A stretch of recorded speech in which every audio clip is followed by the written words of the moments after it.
Alhamdulillahirabbil alamin wa bihi nasta'in ala umuri dunya waddin.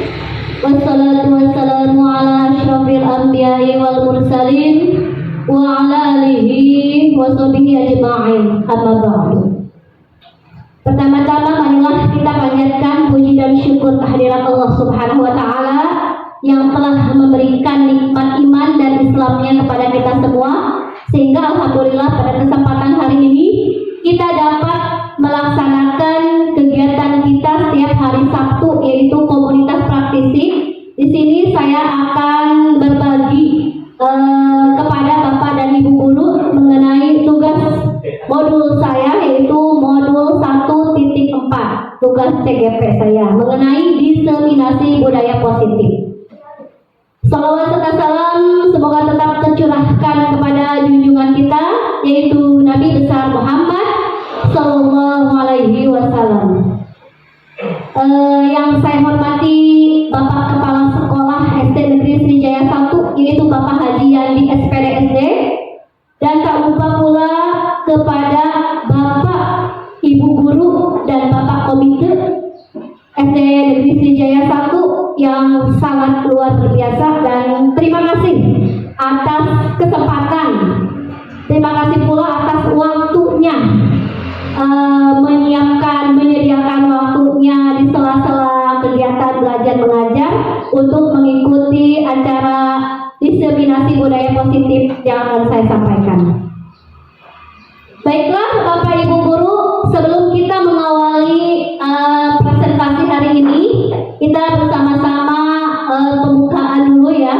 Sebelum acara kita dimulai, kita bersama-sama mengucapkan Bismillah.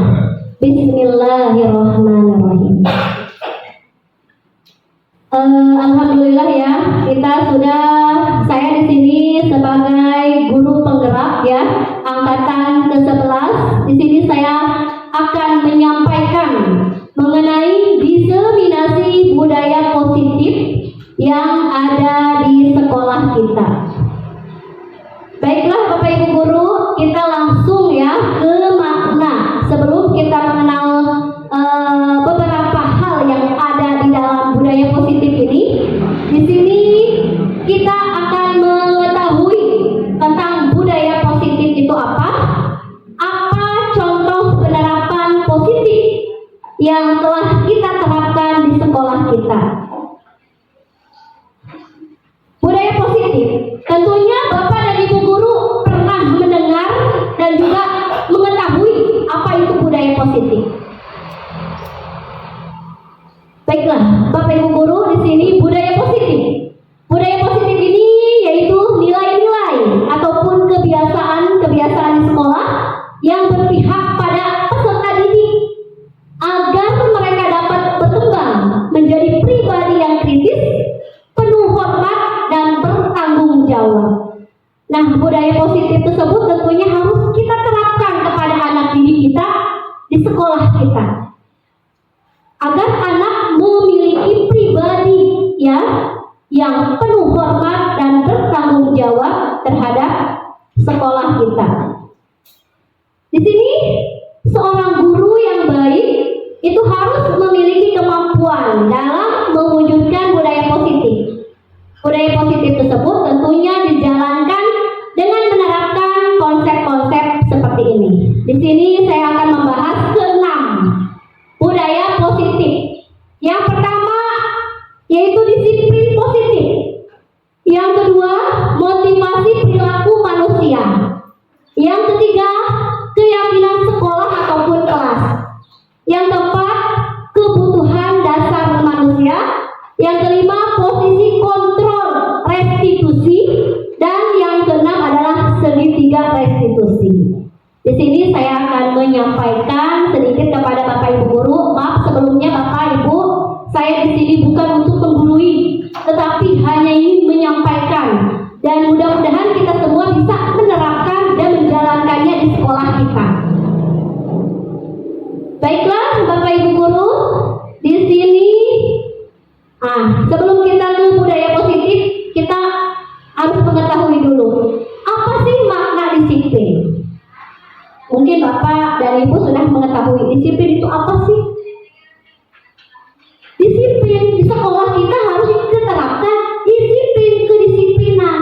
Berarti ada hubungannya dengan tata tertib ataupun peraturan, di mana kita sebagai guru tentunya harus menjalankan disiplin. Sebelum kita melaksanakan menyampaikan kepada siswa, kita pribadi disiplin dulu, disiplin diri kita sendiri. Makna disiplin, baiklah untuk lebih rincinya, yaitu kata disiplin ya sering dikaitkan dengan kata tata tertib, ya peraturan, kepatuhan. Di sini dihubungkan dengan ya biasanya kalau kita disiplin ini biasanya selalu sering dikaitkan dengan hukuman. Hukuman, padahal sesungguhnya ini sangat berbeda sekali. Sesungguhnya tidak harus guru ini memberikan hukuman kepada anak didik kita. Justru ini adalah menurut kita disiplin ini memberikan hukuman ini merupakan jalan alternatif. Kalau perlu tidak perlu menggunakan hukuman kepada anak didik kita untuk mendisiplinkan. Sebagaimana telah diungkapkan oleh Bapak Ki Hajar Dewantara, menyatakan bahwa untuk mencapai kemerdekaan atau dalam konteks pendidikan saat ini dan untuk menciptakan murid yang merdeka, syarat utamanya adalah harus disiplin yang kuat. Disiplin dimaksud ini disiplin dari diri sendiri. Disiplin ini memiliki motivasi internal. Jika kita tidak memiliki motivasi disiplin diri sendiri, maka yang akan mendisiplinkan kita yaitu orang lain ya. Orang lain yang akan atau pihak lain yang akan mendisiplinkan kita.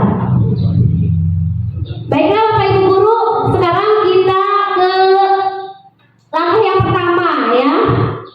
Dari budaya positif, yaitu disiplin positif. Tadi kita sudah mengetahui disiplin itu ada kaitannya dengan tata tertib, peraturan. Nah, di sini disiplin positif merupakan suatu cara penerapan disiplin yang mengajarkan anak bertanggung jawab untuk menemukan kesadaran diri berdasarkan nilai-nilai kebijakan. Baiklah Bapak Ibu, nilai-nilai kebijakan Bapak Ibu guru mungkin sudah paham nilai-nilai kebijakan. Nilai kebijakan ini tentunya sesuai dengan profil pelajar Pancasila, di mana profil pelajar Pancasila ini ada 6. Ya, itu harus menyangkut profil pelajar Pancasila. Nah, profil pelajar Pancasila ini ada 6. Beriman bertakwa kepada Tuhan Yang Maha Esa dan berakhlak mulia, mandiri, berkebinekaan global, gotong royong, kreatif dan bernalar kritis. Ini tentunya harus ada pada diri anak kita, anak didik kita. Harus kita terapkan nilai kebijakan ini. Nah, kemudian langkah yang kedua yaitu motivasi perilaku manusia, ya. Motivasi perilaku manusia. Baiklah Bapak Ibu, di sini ada 3. Ada 3 motivasi perilaku manusia yang harus kita ketahui. Apa sih motivasi itu? Motivasi yang pertama untuk menghindari ketidaknyamanan atau hukuman. Yang kedua, untuk mendapatkan imbalan. Kita melakukan sesuatu hal, pasti ada maksud-maksud tertentu. Ingin mendapatkan imbalan, mendapatkan penghargaan. Kemudian yang ketiga, untuk menjadi orang yang mereka inginkan dan menghargai diri sendiri dengan nilai-nilai yang mereka percaya. Nah, di sini ada beberapa contohnya ya. Teori motivasi perilaku manusia. Tadi sudah saya jelaskan ya, yaitu mengenai untuk menghindari ketidaknyamanan atau hukuman. Nah, di sini ada di benak kita atau kepada anak murid kita ya. Apa sih yang terjadi jika kita tidak melakukannya? Kalau kita tidak melakukannya, kita pasti akan kena sanksi atau kena hukuman seperti itu. Bisa. Apa yang terjadi jika saya tidak melakukannya? Kalau saya tidak melakukannya, saya tidak akan dapat hadiah. Nah, kemudian yang kedua, untuk mendapat imbalan dari orang lain ataupun institusi.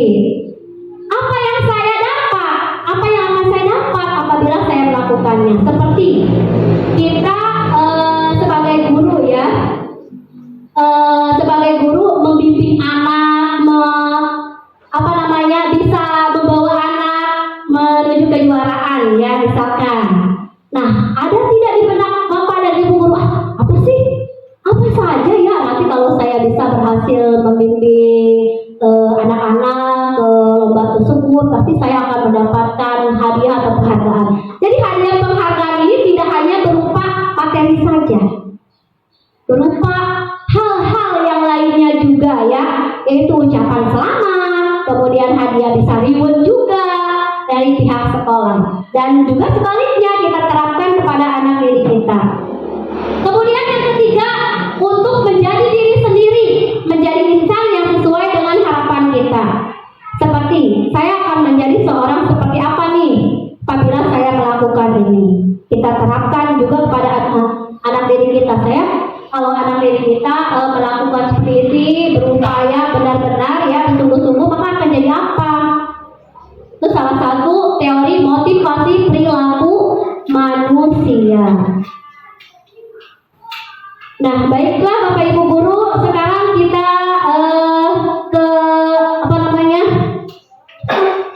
keyakinan sekolah ataupun kelas ya. Selanjutnya itu yang ketiga, keyakinan sekolah ataupun kelas. Nah, Bapak Ibu guru, maaf ya, saya bertanya kepada Bapak dan Ibu guru, apakah Bapak dan Ibu guru sudah membuat keyakinan kelas? Sudah? Iya. Keyakinan kelas ataupun sekolah. Di sekolah kita sudah membuat keyakinan sekolah. Berarti keyakinan sekolah ini yang kita diskusikan secara bersama-sama dengan pihak guru, terutama dengan pihak kepala sekolah.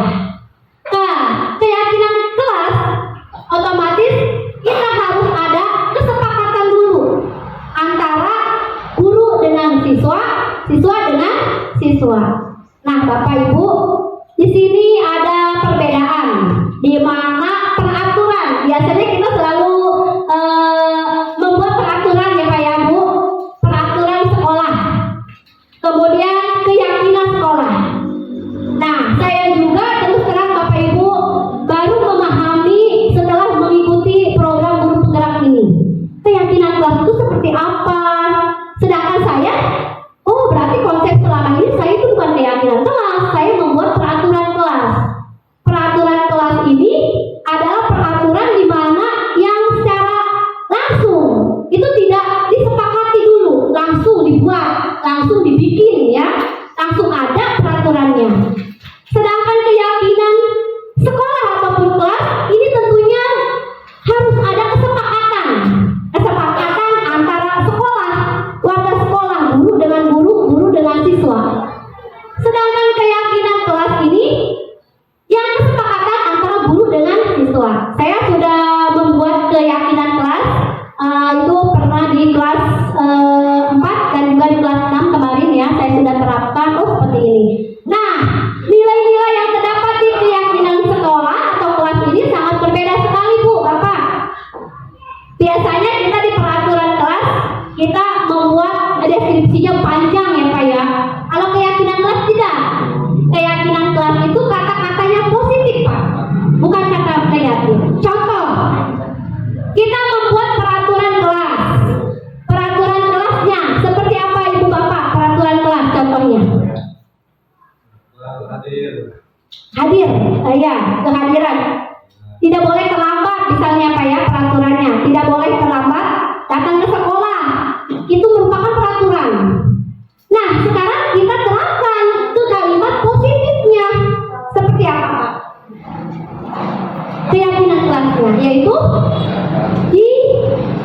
datang tepat waktu ataupun kata disiplin. Itu kata positif. Jadi keyakinan kelas ini kita tidak boleh menggunakan kata jangan. Tidak. Anak tidak boleh dilarang mencontek. Itu tidak. Itu peraturan ya. Sedangkan keyakinan ini berarti kalau anak dilarang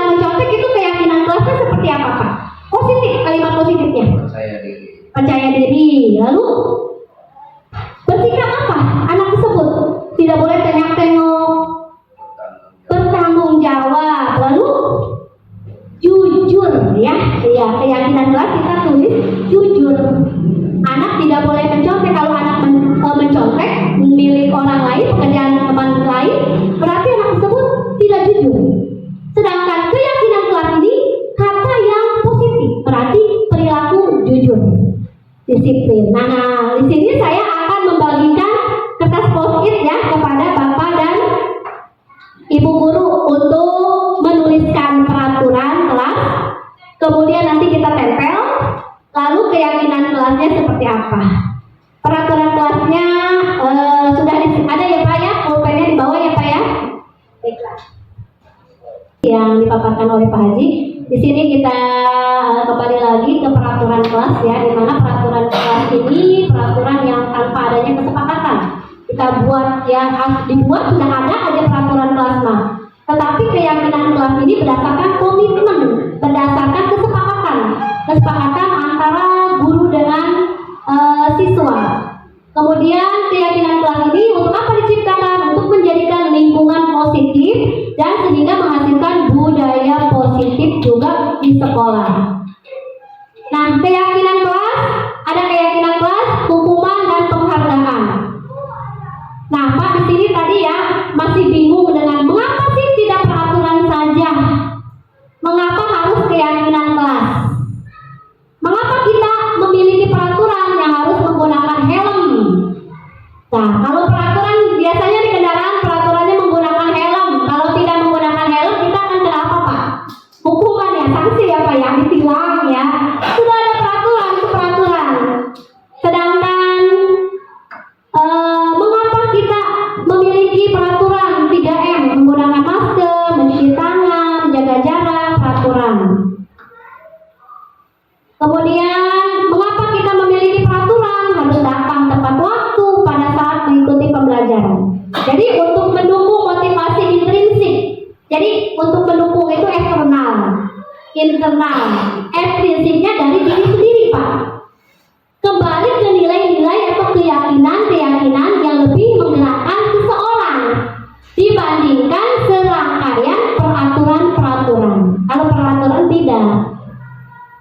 Dan juga keyakinan kelas, keyakinan itu dari kesepakatan kita.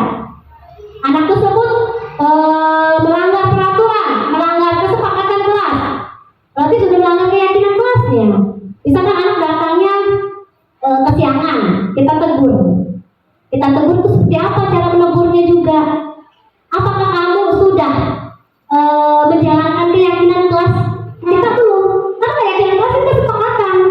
Kesepakatan yang sudah ditandatangani oleh siswa. Udah ada dokumentasinya, bukti fisiknya juga sudah jelas. Kemudian di sini pembentukan keyakinan kelas bersifatnya abstrak daripada peraturan yang lebih rinci dan konkret ya Pak ya. Peraturan itu rinci, konkret. Keyakinan kelas berupa pernyataan-pernyataan yang universal. Pernyataan keyakinan kelas senantiasa dibuat dalam bentuk positif. Keyakinan kelas hendaknya tidak terlalu banyak sehingga mudah diingat dan dipahami. Nah, kalau keyakinan kelas itu simple ya Pak ya kata-katanya. Seperti tadi, jangan kesiangan ya, tidak boleh kesiangan. Tidak maksud tepat waktu gitu ya. Itu terlalu panjang ya Pak ya. Kita ubah ke dalam kalimat kata positifnya yaitu disiplin. Udah seperti itu keyakinannya.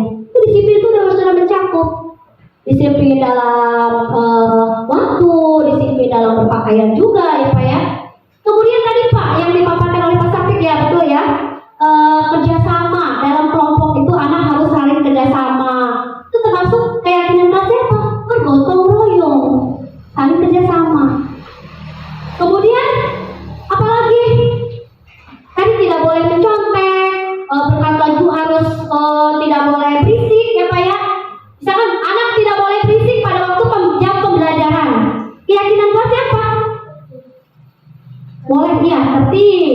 Berarti tertib ya Pak ya. Tertib. Kemudian tidak boleh merokok di dalam ruangan misalkan. Itu peraturan ya Pak ya. Dilarang merokok di dalam kelas. Ininya keyakinan kelasnya apa Pak? Ya.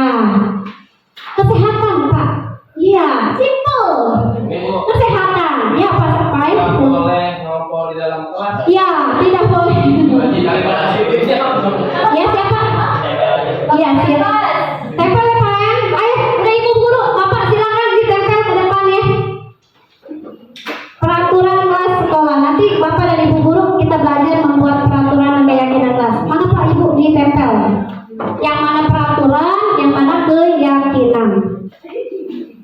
Bu. Yuk. Yang siap kamar lo, enggak? Jadi keyakinan kelas ini semua warga kelas ya, warga kelas hendaknya kontribusi ya, sama-sama membuat kegiatan tersebut. Nah, nanti sini saya akan ada, tadinya saya menambahkan video ya. Nah, kita membuat praktek keyakinan kelas ya. Nah, Bapak Ibu, ini yang telah saya buat ya, keyakinan kelas di kelas 6 kemarin ya. Nah, di kelas 6 keyakinan kelas, di mana saya membuat pertama peraturan, kemudian kita rubah ke dalam kalimat kata positifnya keyakinan kelas.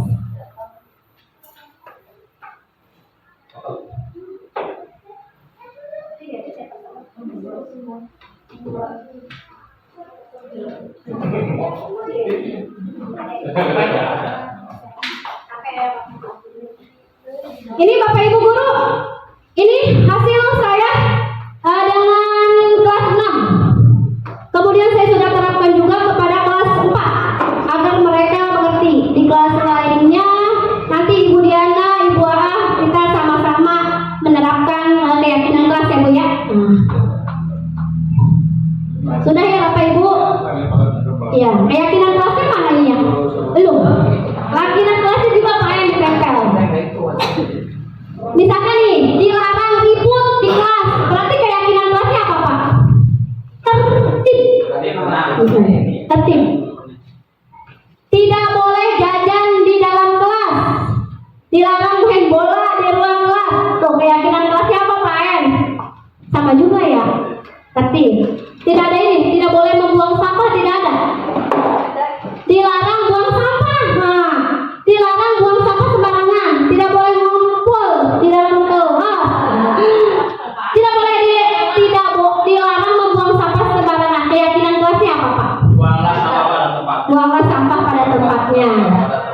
Ini belum ya Pak ya? Iya. Buanglah sampah pada tempatnya. Itu kalimat positifnya. Atau jaga kebersihan. Ya, sama ya. Kemudian di sini datang tepat waktu, tidak boleh jajan di ruang kelas. Berarti di sini disiplin ya. Peraturannya dilarang merokok. Tidak boleh berpacaran. Siapa tuh? Apa yang tadi kanannya? Tidak boleh cilok kayak peraturannya. Ya, nah jadi ini yang membedakan kata peraturan dan keyakinan. Kalau peraturan itu ya dilarang gitu ya Pak ya, tidak boleh. Beda dengan keyakinan kelas. Ya, oke siap Bapak Ibu guru mungkin sudah mengerti ya? Ya siap. Ini ada foto-fotonya ya, mungkin nanti kita terapkan dan Bapak Ibu guru bisa disampaikan. Baik Bapak Ibu guru, sekarang kita melanjut kepada di sini ada pertanyaan Bapak Ibu. Tindakan guru, hukuman atau konsekuensi? Di sini, coba biasanya suka dilakukan Bapak dan Ibu guru itu terhadap anak didik seperti apa? Suka menghukum tidak? Suka. Kalau apa sih bedanya hukuman dan konsekuensi? Kalau hukuman itu langsung ya diberikan pada anak. Kalau konsekuensi itu adanya kesepakatan dulu. Amun maneh itu bisa ngejakeun PR, ayeuna teu ngejakeun PR konsekuensina kudu jam pelajaran ngejakeun PR mah. Atau jam istirahat ya. Mencatat 100 kali di dalam buku kalimat, saya tidak akan terlambat lagi karena terlambat ke sekolah. Pak, itu merupakan konsekuensi atau hukuman Pak? Hukuman. Yang kedua, lari mengelilingi lapangan basket 2 kali karena terlambat hadir ke sekolah. Hukuman. Yang ketiga, murid diminta untuk push up 15 kali karena tidak menggunakan masker ke sekolah. Hukuman. Yang keempat, menggantikan kertas tugas teman yang telah dicoret-coret. Konsekuensi. Membersihkan tumpahan air di meja tulis karena tersenggol pada meminta murid tidak mengenakan sepatu seharian karena sudah mengenakan sepatu hitam, tidak mengenakan sepatu hitam. Hukuman.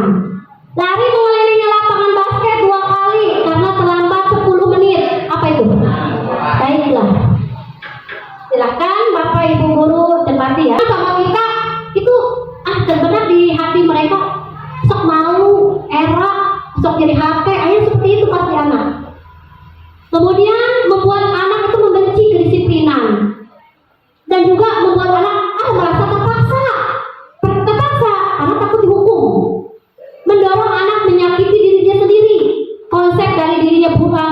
Kemudian anak belajar untuk menyembunyikan kesalahan, marah, rasa bersalah, merasa dipermalukan, merasa tidak dihargai. Kalau kita biasa suka menerapkan hukuman kepada anak. Berbeda halnya dengan konsekuensi, Pak. Konsekuensi ini harus terjadi membuat anak merasa tidak nyaman, itu tidak berkepanjangan, hanya sebentar saja. Kemudian anak merasa menghargai disiplin. Stimulus tanggapan mendorong agar anak mudah menyesuaikan diri. Konsep diri yang baik. Anak belajar untuk mematuhi peraturan. Kehilangan hak, dibuat tidak nyaman, diasingkan hanya sementara. Itu konsekuensi. Kalau konsekuensi hukuman itu langsung ya Pak ya. Misalkan ada anak yang terlambat nih datang ke sekolah, ayo push up. Itu seperti itu tidak boleh ya Bapak Ibu guru ya. Harus ada konsekuensi. Dari mana konsekuensi tersebut? Yaitu dari keyakinan kelas yang sudah kita buat. Keyakinan kesepakatan dulu anak tersebut, tidak langsung hukum. Panggil dulu anak tersebut. Bagaimana cara penyelesaiannya nanti kita bahas selanjutnya. Di sini ada 5 kebutuhan dasar manusia. Yang pertama bertahan hidup, kasih sayang dan rasa diterima, penguasaan, kebebasan, kesenangan. Nah, anak-anak tersebut ya biasanya kebutuhan dasar bertahan hidup itu seperti apa, kasih sayang itu seperti apa ya.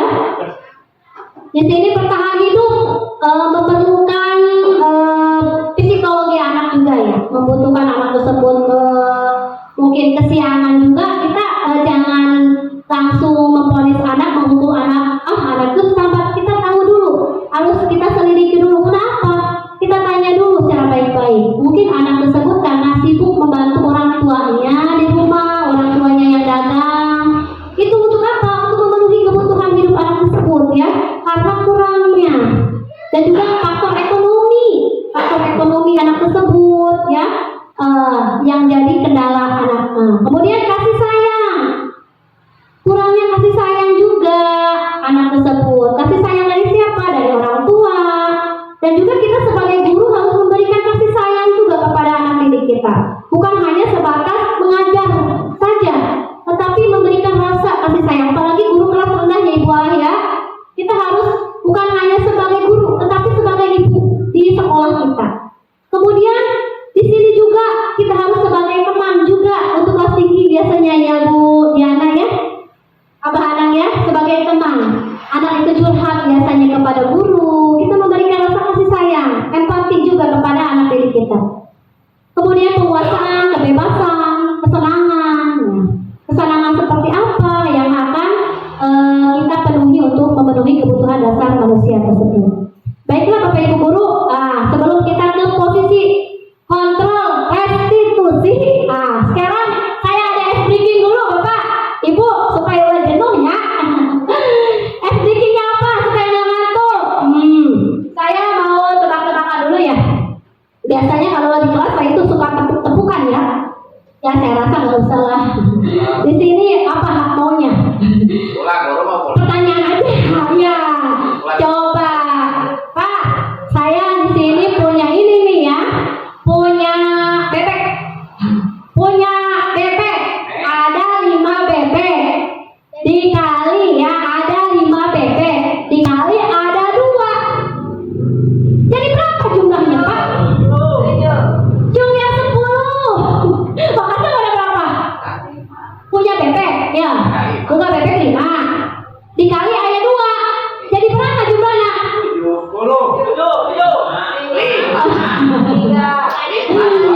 Dikali 2. Itu dikali bebek orang lain. Jawabannya berapa Pak? 5. Iya, betul sekali. Jawabannya 5. Kenapa Bu 5 Pak? Dikali itu bebek orang lain, bebek siapa yang punya kita hanya 5. Betul sekali. Terima kasih Pak Anang. Kemudian nih ada lagi. Bapak Ibu guru ada mobil ya, mobil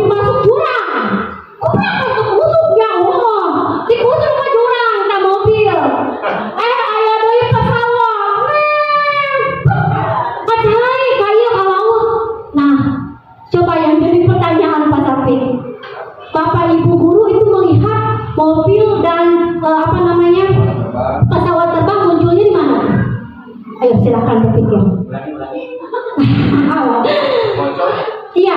mata saya kan. Oh, di mata saya katanya. Ada mobil turun di jurang ya, di luar ya, di jurang, di gunung.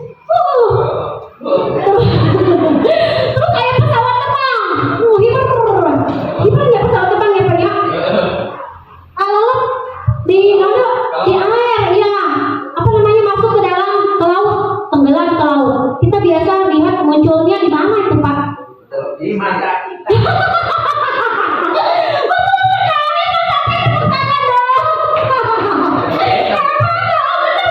Iya Pak, kalau secara langsung kita masa kok bisa pernah lihat Pak? Berarti itu Bu. Kita melihat, iya, melihat mobil masuk jurang, kapal digebrus, kapal tenggelam ke laut itu lihat di televisi, munculnya di televisi, lihat berita di TV bener pas sampai kayak Nggak langsung nggak mungkin ya. ya mungkin. Tapi kita posisinya ada di mana waktu itu?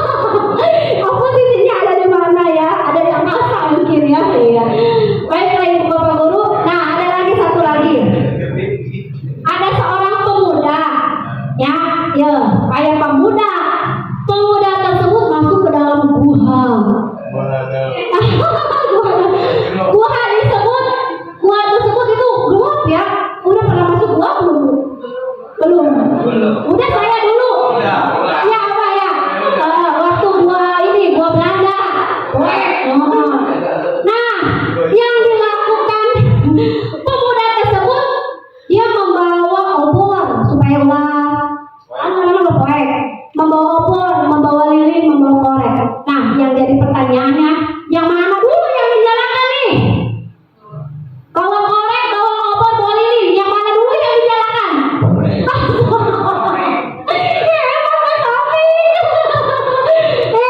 tangan buat Pak Sapi.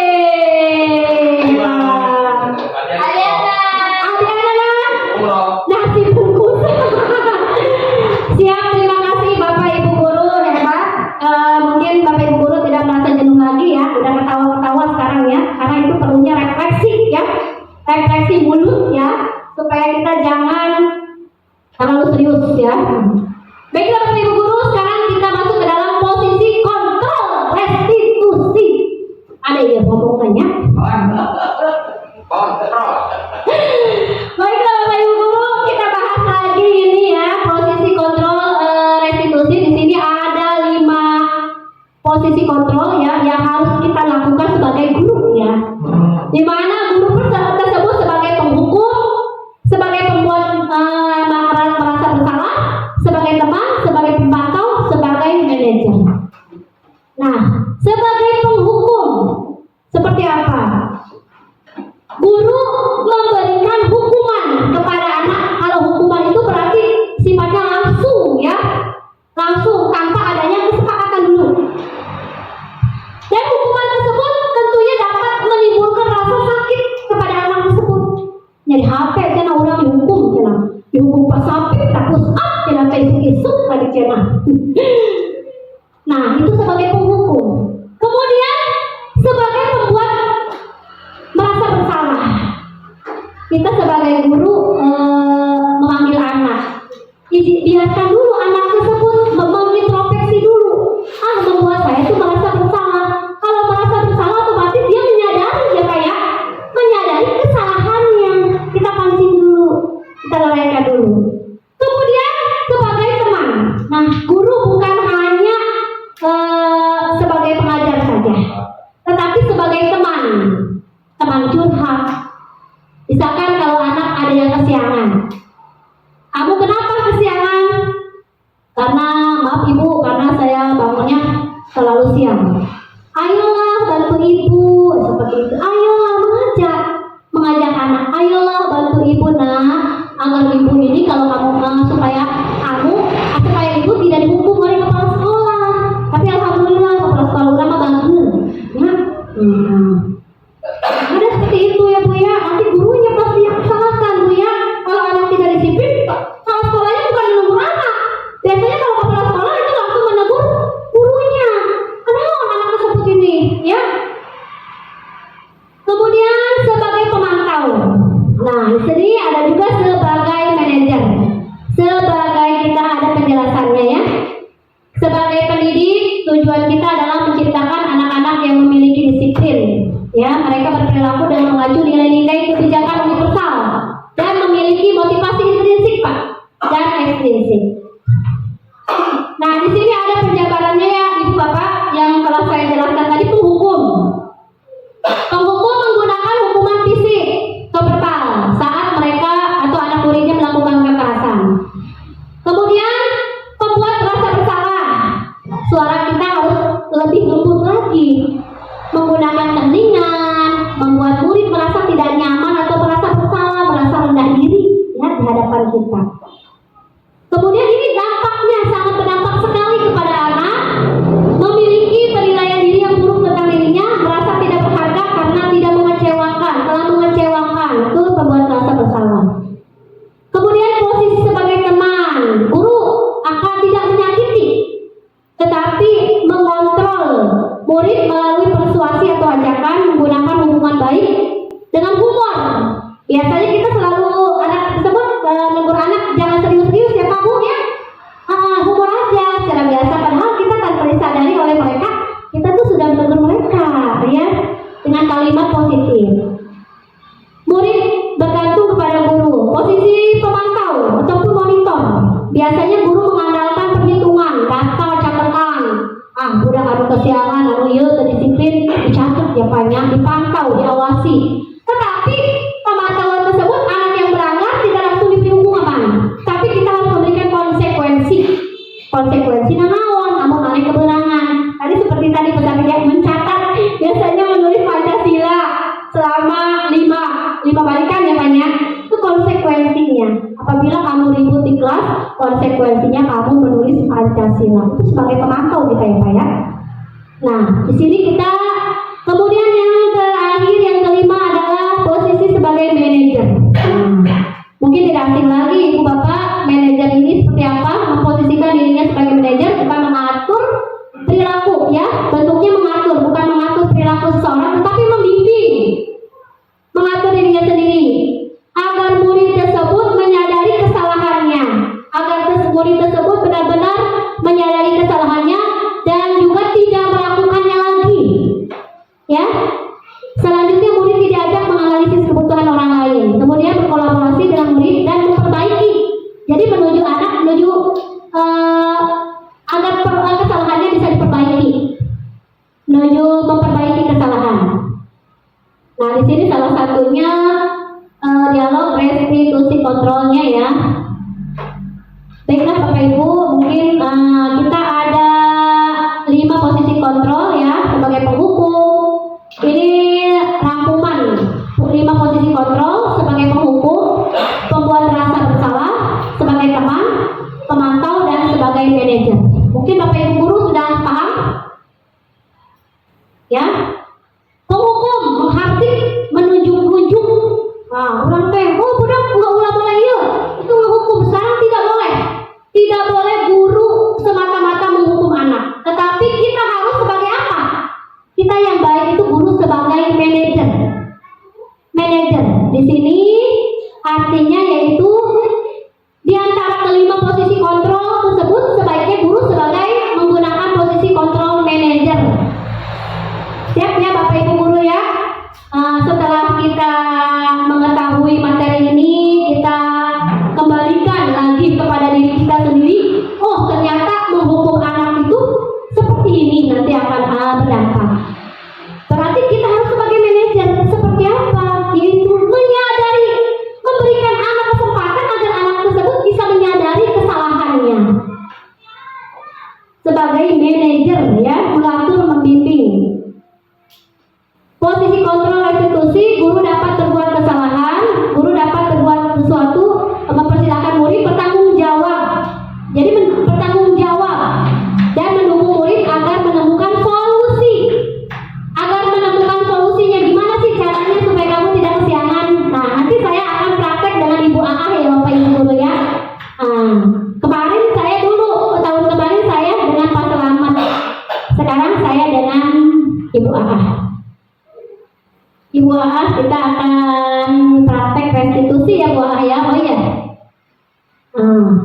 Nanti di sini oke, selanjutnya lagi ya. Yang terakhir, segitiga restitusi. Mungkin baru asing atau sudah mendengar ya.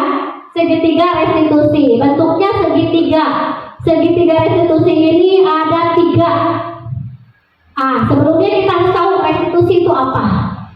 Restitusi ini adalah proses menciptakan kondisi bagi murid untuk memperbaiki kesalahan mereka, sehingga mereka bisa kembali kepada kelompok mereka dengan karakter yang kuat menurut Gosen 2004. Ini teorinya. Kemudian ciri restitusi, memperbaiki hubungan, tawaran, restitusi menuntun untuk melihat ke dalam diri ya. Ada 9 ciri. Nah, di sini tahapan dalam segitiga restitusi. Nanti saya di sini akan praktek dengan Ibu AA. Ada 3 tahapan ya Bu ya, Pak ya. Yaitu menstabilkan identitas. Yang pertama. Yang kedua, validasi tindakan yang salah. Yang keempat, menanyakan keyakinan. Nah, ini harus berurut Pak. Tidak boleh ada menanyakan keyakinan ini di depan. Validasi di depan. Ini sudah berurutan. Urutannya seperti ini. Menstabilkan identitas, validasi tindakan salah, menanyakan keyakinan. Tadi kita sudah membuat keyakinan kelas. Seperti kita validasi identitasnya. Menstabilkan dulu identitas itu seperti apa. Saya akan jelaskan dulu ya Bapak Ibu. Menstabilkan identitas itu dilakukan berdasarkan prinsip bahwa membuat kesalahan adalah bagian dari proses pembelajaran yang nantinya akan menggeser identitas gagal ke arah identitas sukses. Itu penjabarannya.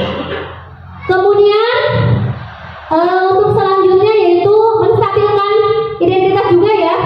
Masih berbuat salah itu hal yang manusiawi. Nah, nanti kita bertanya kepada anak, kamu kenapa datangnya kesiangan? Karena ibu saya membantu orang tua. Jadi kita tanya seperti ini. Oh, jadi membuat kesalahan itu ya manusiawi ya.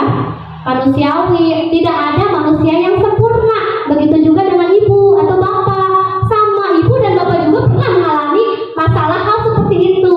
Gitu. Tanyanya seperti itu kepada anak diri kita yang sudah melakukan pelanggaran.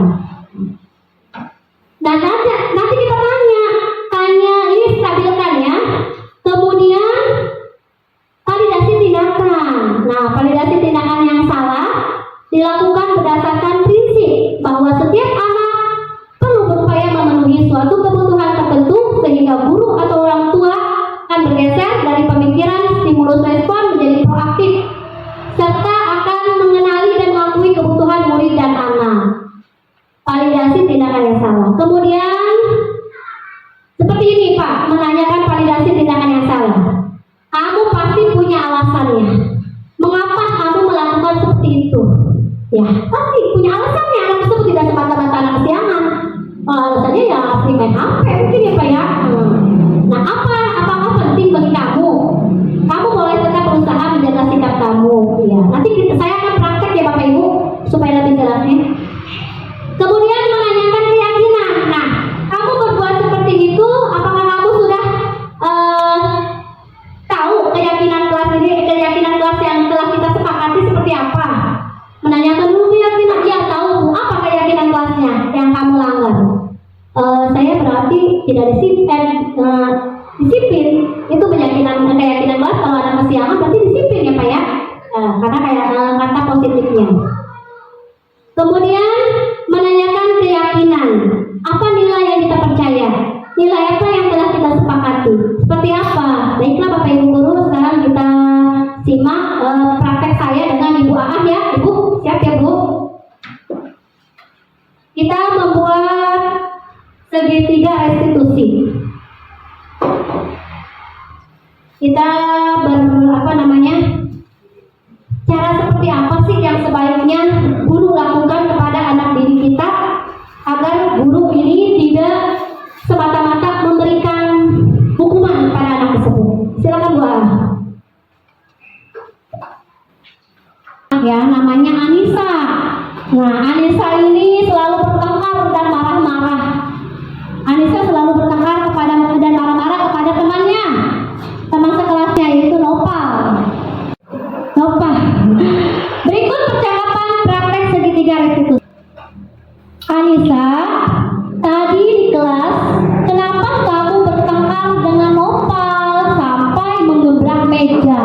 Iya Bu, habis kesal. Kenapa kesal? Novel terus-menerus mencontek setiap ada ulangannya. Oh begitu. Ya wajarlah kalau kamu marah dan kesal. Jika ibu ada di posisi kamu, ibu juga pasti melakukan hal yang sama. Iya Bu. Lalu apa yang kamu lakukan terhadap Nopal tadi? Saya marah Bu, saya maki-maki Nopal dan tanpa sadar saya menggebrak meja. Kamu berbuat seperti itu pasti ada alasannya ya? Iyalah Bu, masa saya diam saja? Saya kan sudah susah payah mengerjakannya. Tapi Nopal malah mencontek, tidak mau berusaha mengerjakan sendiri. Ibu sangat menghargai tindakan kamu yang berbuat seperti itu dan itu tidak berbuat lebih buruk dari itu ya. Misalnya sampai memukul. Sekarang coba kita pikirkan ya, tindakan kamu sampai mengebrak meja apakah sesuai dengan keyakinan kelas kita? Tidak Bu. Menurut kamu keyakinan kelas apa yang kamu langgar? Saling menghormati antar teman. Iya betul. Menurut kamu saling menghormati antar teman itu penting kan? Penting Bu. Oh iya, baiklah ya. Baik, kalau menurut kamu penting, jadi keyakinan apa yang harus kamu lakukan ketika kamu marah? Harus sabar Bu. Iya, kamu bersedia? Bersedia Bu. Iya. Apa yang kamu lakukan untuk memperbaiki masalah ini? Saya harus bersabar dan menahan amarah saya Bu. Kalau ada teman yang mencontek, saya akan melaporkan kepada Bu Guru. Ya, tepat sekali tindakan kamu Anissa. Sekarang Anissa boleh kembali ke kelas ya. Terima kasih Bu. Iya, terima kasih. Nah, baiklah Bapak Ibu, ini merupakan praktek dari segitiga restitusi ya. Paham ya Bu Diana? Sudah ada gambaran ya, segitiga restitusi seperti ini. Baiklah Bapak Ibu Guru, di sini saya sudah menyampaikan tentang budaya positif yang ada di sekolah kita. Saya sudah menyampaikan 6 budaya positif yang ada di sekolah yang harus dilaksanakan di sekolah kita.